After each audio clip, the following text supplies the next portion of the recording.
Nag-sideline kami sa Pronuling. Upod ko si boss. Basta ako mga lods.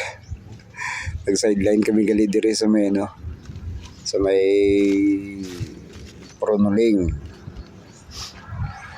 Dito sa may South Cotabato. Lapit sa may Tupi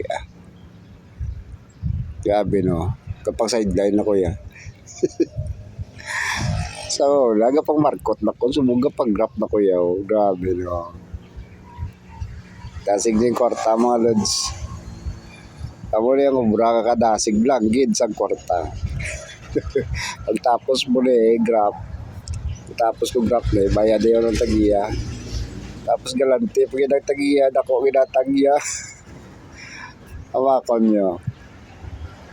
Ilalagay ka bilog ang grab na mo. Pero ano, dako ginatagya sa awon.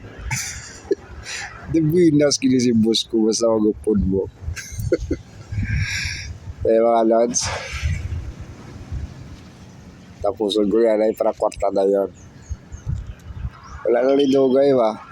Wala yung muna yung obra na yun. Wala lang dogay. Kwarta na yun Wala gani na mga duwan ka oras Dako na natag din sa amon. Thank you gani sa nagsalig. Nagpag-grab sa amon.